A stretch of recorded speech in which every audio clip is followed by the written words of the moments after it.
Hello guys, meron ako itong napakasarap na mangga.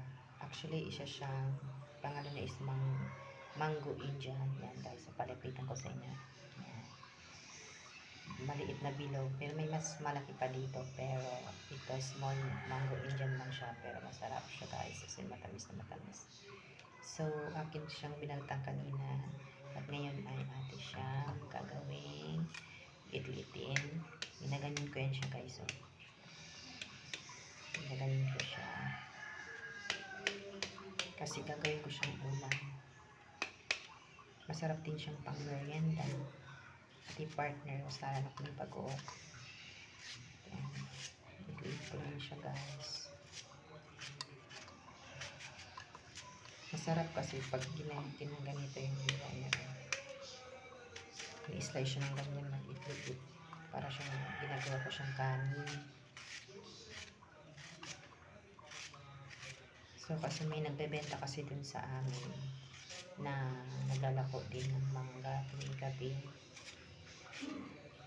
So nagbili si mother ko ng mangga Indian. Actually meron pa may iba-ibang klaseng mangga, kaya lang ito lang yung benta nila, mango Indian. Pero sa lahat ng mango, ito na yata ang pinakamasarap. Mas lalo na kung ano to, lalo na kung nahinog talaga siya. Sobrang sarap guys.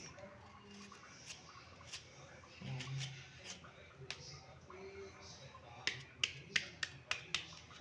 Ang best partner na dito is toyo na may bagoong.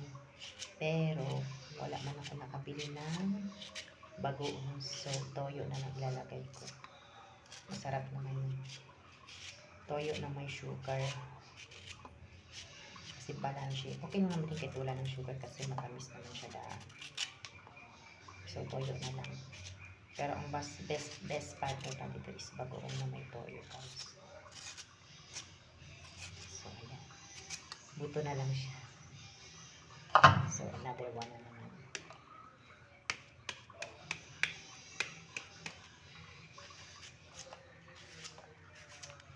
Sarap ito. So, super sarap. Kayo ba? May masarap na mangga sa inyo. Iba-iba kasi klase ng mangga. Marami pang iba-ibang klase ng mangga dito sa Pinas. Ewan ko lang sa ibang bansa kung anong klaseng mangga meron sila doon. Pero sa Pinas, ito talaga ang pinakamasarap, Indian mango. For me ha, para sa akin ito. Kasi marami ding mangga sa Pinas na masarap, maliban sa Indian.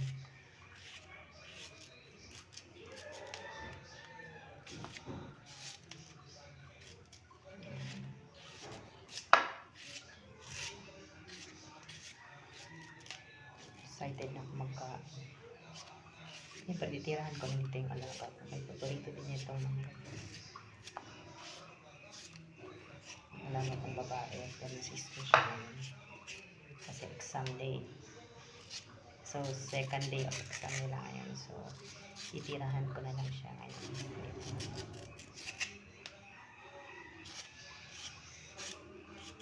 So, ayan guys. Slice ko na siya. Hindi ko na siya ginawang slice ng mga maliit-liit pa kasi. Tingnan nyo guys. So, sarap. Harap lang. Siyempre, lagyan siya ng toyo.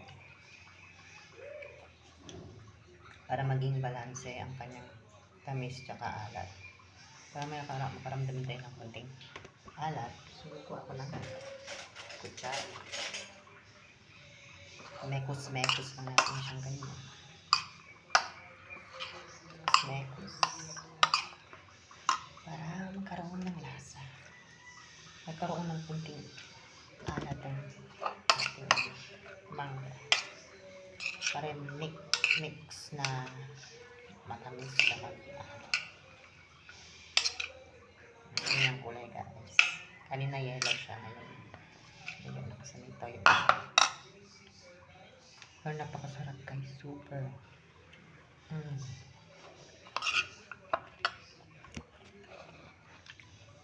Kahit asin ka may sili, pwede siya i-partner. Para sa akin toyo. Masarap pala toyo. Partner siya. kukuha ako ng kanin. At hindi na ako magkanin. Super sarap na.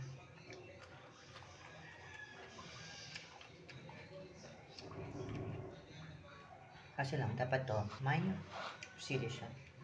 Pero wala kasi binibenta ditong sili. Ano mo to?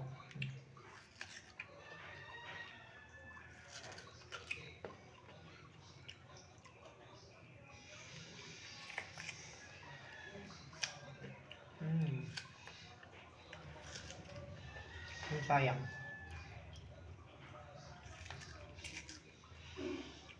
Bulang na yung buto. Pwede siyang pwede siyang itanitong buto na to eh. Parang gusto ko siyang itago. Ano ba tayo? Ipatuyo siya para itanim. Pwede ito eh, kay kulang na yung buto. Tatapo ko nga ito. Medyo maingay lang dito guys kasi maraming bahay-bahay. Hanggang dito lang tayo guys. Thank you for watching and support my YouTube channel, Pretty Vlogs, Vlogger, and also my TikTok account. Ito dyan. Thank you. Bye guys.